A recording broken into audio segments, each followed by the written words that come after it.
When you fly home from interstate, it's always the houses on the hills, red roofs and stilts that let you know you're home. The city of Ipswich is where it all began, with the architectural influence that swept the length and breadth of the state. And the Ipswich Art Gallery is celebrating the Queenslander with an exhibition featuring some different views of these old-style homes. This report was compiled by David Stewart.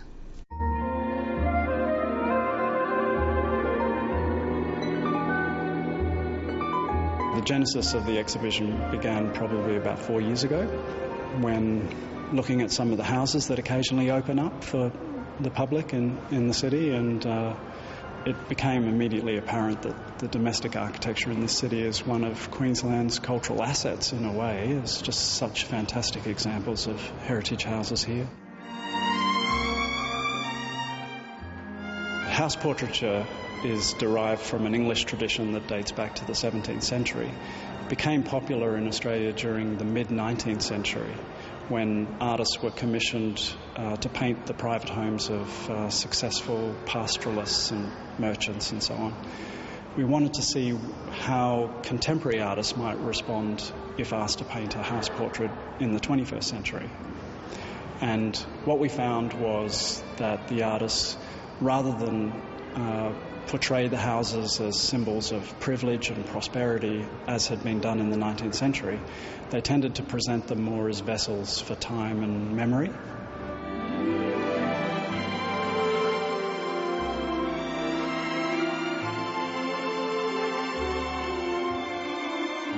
There are 13 artists who are commissioned to do the house portraits. Each of them is from Queensland, although many of them are now living and working interstate or indeed overseas.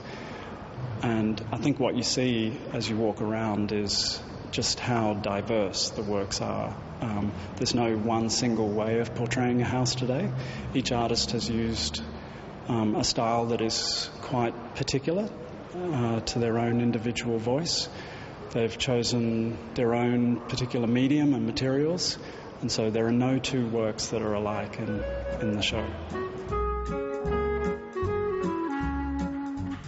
This painting by Bruce Buchanan depicts Claremont, which is one of the oldest houses in Ipswich, built in 1858. And as you can see, it's a typical early colonial sandstone house.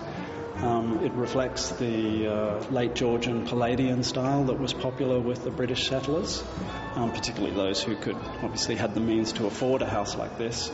And the only concession that it makes to the Queensland climate is the veranda, which at this stage was a very formal part of the house, and it basically was there to offer shade for the internal spaces, and people didn't tend to spend much time out on the veranda in the mid-19th century. As the local housing design adapted to the climatic conditions and the local materials which were available, houses began to look more like this, with people living out on the veranda during the warmer months.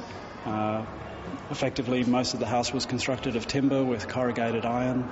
Basically, in Queensland, particularly in the northern parts of the state, houses commonly had lattice or timber blinds on the veranda that allowed people the privacy to even sleep outside when it was particularly hot at night.